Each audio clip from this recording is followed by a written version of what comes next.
are back with a Parlay Weekly. We are 1 for 1 on making parlays, and I decided to bring back Cris Bruce because I decided that what's better than one person with some knowledge than a second person with some knowledge. So, Chris, glad that you're here, and I'm glad that we can start making some money together. Yes, sir. Yes, sir. That's what it's all about.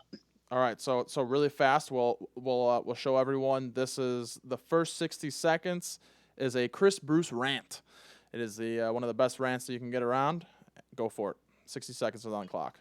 Listen, all right. Time starts now. Listen, I've been holding this in for days, but Matt LaFleur, coach of the Green Bay Packers, literally had one of the worst coaching performances in a championship game probably in the last 10 years. Horrible play calling around the goal line in the red zone. And why would he not go for a touchdown late around the 2-minute mark with Aaron Rodgers as his quarterback, knowing whether you get a field goal now or whatever, you're still going to need to score a touchdown. So it did not make any sense at all. And I was even angrier because I bet on the Packers and they literally choked away to Tom Brady, who was trying to throw them the game. I don't know if that was 60 seconds, but no, that's my good rant. You're in there, you're in. And you know what? The biggest thing with that one is, and before we move forward, is that they show a picture of it with Aaron Rodgers standing, running towards the goal line, right? He's about the 8-yard line or so. He had more than enough room to run to that right and try to make an attempt to get into that end zone. If he had a little more fight in him, I think he could have got there. But it's nice to see Tom Brady back, and we'll get to that soon here. Yeah, no, I do remember that play. I thought he could have ran it when I was watching it live, actually, but I thought maybe he thought someone would hunt him down, but he could have ran it as well. So, all right, so now we're gonna move on to NBA and our first pick, actually, of the day that came to me earlier from you.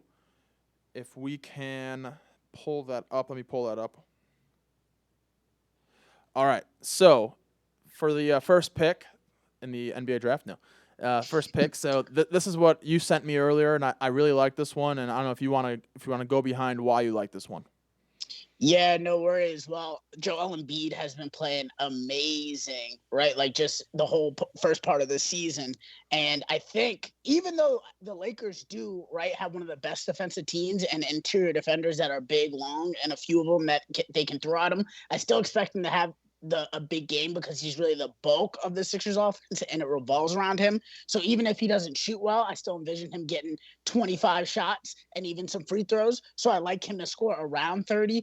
And LeBron, who's actually one of the favorites now in MVP race, he's either 1 and 2 at most sports books, is playing on a national stage. I expect him to have a good game, a big game, and probably pour in around 28 or so. So, I honestly think they have a chance to combine for at least 60. But LeBron coming off a hot performance the other day with 46 points. Joel Embiid rested up for this game. So I honestly like them to get past this. And I don't even know if it'll be that close. I think, I really like this bet that you put up here is that I think that 52.5 combined points is nothing. I mean, I think that is nothing compared for two players to put up, especially LeBron James, especially on this big night. I think it's a big night. Wednesday night basketball is one of the bigger nights for basketball, right? And besides Saturday night, I guess. But I really like this bet. 52.5 really doesn't seem like it's too much.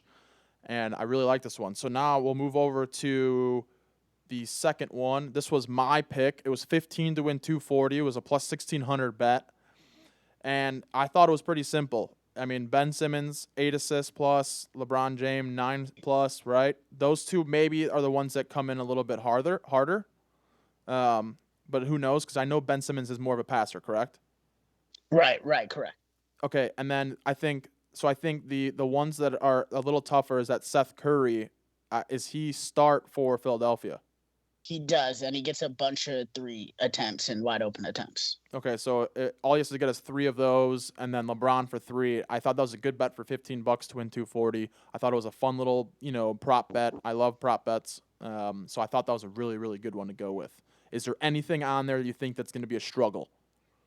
I think I like all of them. The only one is LeBron getting 3 threes. I know the other day he was really hot and had 7, but that it's just tough. It depends on what kind of night, right? Like if LeBron's going to shoot a bunch of threes, is he going to be aggressive, good to rack? Is LeBron even going to shoot the ball a lot? but I think all the other ones I think are good bets for sure. Okay, perfect. And then finally, this one wasn't one of ours. It was actually Jacob's. He pulled this one up and he liked this bet. It was a plus 220 or plus 220 plus 2200, and he thinks 17 to 20 points they win by. They're only favorites by 4, I believe. Is that that's correct, right? Yeah. This kid's literally on crack. I think I also think the Lakers are favored, but this kid's on crack. If the Sixers do win, it's going to be tight. And there's no way they'll beat the Lakers by 17 to 20 points because it is on a big stage. The Lakers are going to somehow be motivated by the bright lights, come out there, and they are one of the better defensive teams too. So I definitely expect it to be a close game, if not for the Lakers to win outright, like blowout. So. All right, then let's go really fast. Can we get us back to main screen where it's just us two for boxing? Awesome. So for boxing, I wanted to bring up to you really fast. Obviously, UFC counts in there too. Obviously, get that fight over the weekend with McGregor and Poirier, whatever how you wanna say his last name.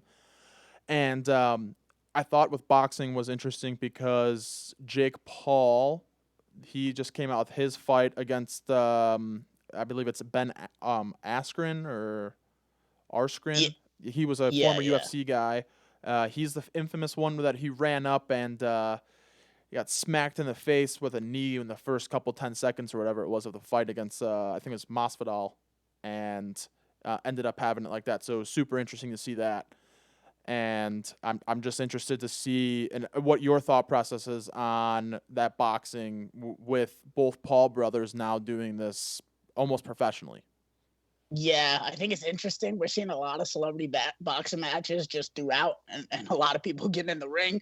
I think I'll give you my thoughts on Logan and Floyd. I think Floyd's going to beat, it's just no way it's close. I expect Floyd to carry it out for 10 rounds so people don't waste their money, but I think Floyd could probably end that fight no matter what. I mean, I know Logan's bigger and stronger or whatever you want to say, but at the end of the day, Floyd's a professional boxer. He's been fighting dudes that been fighting since they were 1, and he's undefeated. Also, he just is more technical, and it's more about skill, right, than maybe size in boxing, I think.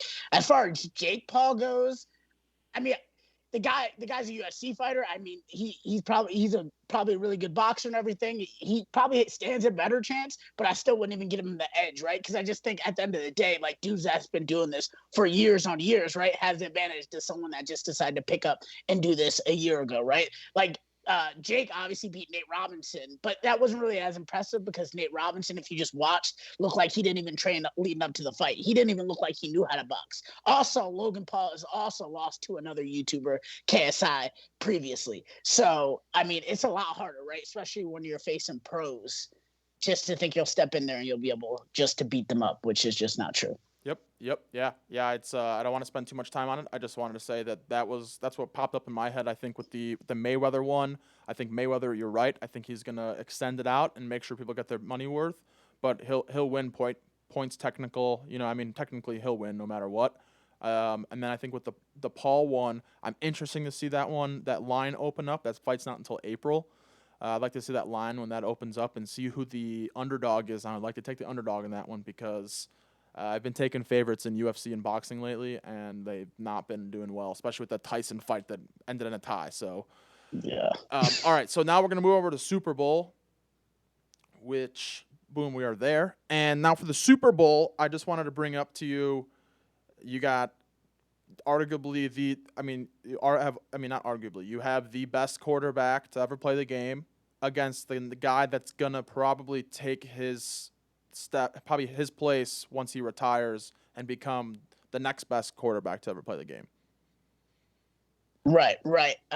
Which I think Mahomes, as far as talent, skill, physical, everything you can just put and do on the football field, I think he's the greatest to ever do it. I don't know if he'll ever be able to pass Tom Brady as far as resume goes, because Tom Brady, right, has been to 10 Super Bowls. It's just an amazing career that he's had. But I think Mahomes will get a second one. I do like Tampa Bay's defense. It's sneaky because no one's talking about that. Very fast defense, and I think might give Mahomes some trouble. But at the end of the day, I think Mahomes and the Chiefs are so good. Their defense has played well whenever they needed to. Even last game, they were able just to hold and give their offense momentum. I thought they played well when they had to against the Browns as well.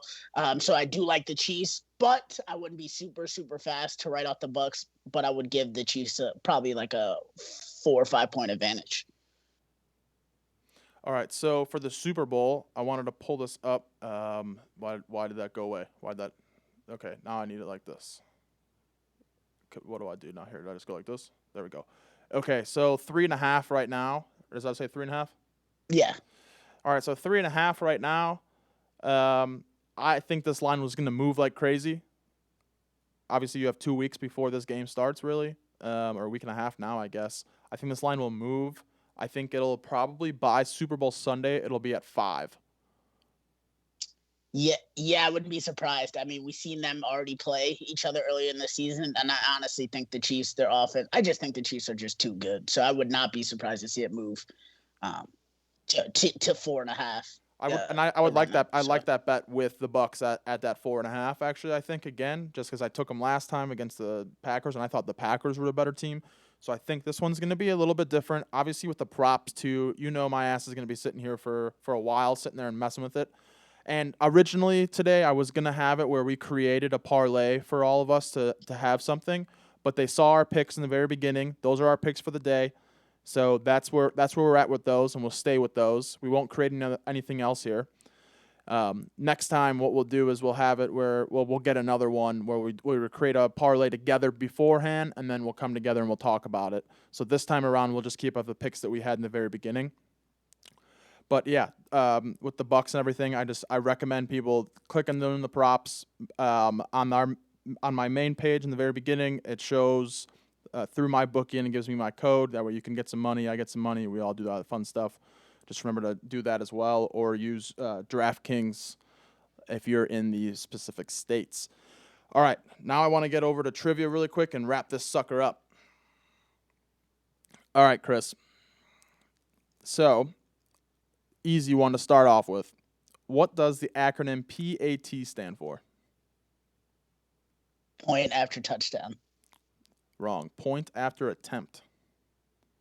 Oh man, how did I get that wrong? I thought it was yeah. All right, Tim, that's 0 for 1. That was the easy one too. Shit. All right. How many officials are used to ensure fair play in any NFL game? This is tough. I'm gonna say 6. 7 total. Oh my God, I was right there. All right. This one's a little harder. This one, if you get it, I'll be surprised. All right. In World War II, so many players were in military service that the Philadelphia Eagles and the Pittsburgh Steelers merged to form what team? Steelers. There it is. Got yes, it. Sir. I'm from PA. I knew that. All right. Still, this is actually up to date. Most of these are up until 2018, but this one is still up to date, I guess. Which is the only NFL city to have neither hosted a Super Bowl nor seen its team play in a Super Bowl? Cleveland. Yep. Let's go. All right. The Pittsburgh Steelers were the first NFL team to feature what? To feature tight end. No. Here, I'll give you a clue. It's have to do they interact with the fans. Mascot. Cheerleaders. Damn.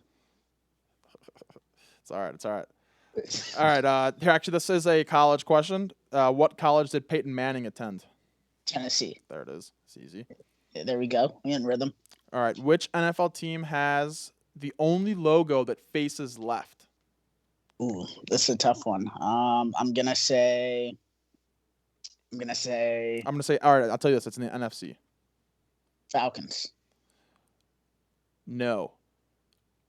Vikings. No. All right. It's an NFC East team.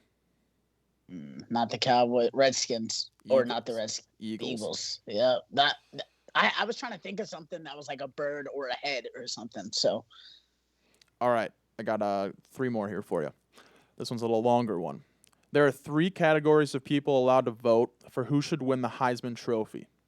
fans, previous Heisman winners, and who else? Media members. Boom. Got it. All right, final two. Green Bay Packers quarterback Brett Favre. His first completed pass was thrown to who? It's a trick question. Shannon Sharp's brother. No, it's a trick question. He threw it to himself. It was deflected. Oh, they did actually say that a couple weeks ago when Taylor Heineke almost caught the ball. Yeah, I remember that. All right, and then our last one. What is the oldest NFL stadium still in use? Lambeau Field. No, and hint, I'm wearing a Blackhawks jersey right now. Falcons. No, the Falcons got a new stadium. Chicago. The Bears. Yep, Soldier Field is still the longest one. They renovated it in 2003, but prior to that, it's been the same stadium. It's just been renovated. It's still the oldest stadium. Isn't there like grass or turf trash? Like super garbage? So actually, fun fact, really fast, is that the McCaskies who own them, they own a sod farm. So they have all of their sod that they grow themselves. They actually bring out and they put it in the stadium. It's one of the worst grass fields in the league. Yeah, I can tell every time they play on it for real. So, but all right. So again, at the very bottom, lifeparlay.com. This video will be up there. Mybookie.ag. My code's right there, MB68046. If we can really fast, I'm going to toss up the picks. That way, everyone can see them one more time. That everyone has a good chance of seeing them. We're going to go with pick number 1. Really fast. LeBron James, Joel Embiid, or as someone else said earlier to me, Joel Embiid, 52.5 combined points, 50 to win, 110. All right, bet number 2 is Ben Simmons, 8 assists, LeBron James, 9 assists, Seth Curry, 3 3-pointers, LeBron James, 3 3-pointers, 15 to win, 240. And then finally, the final one, the crack pick, is 17 and 20 points with the 76ers. Other than that, that is it. That is all we have for today.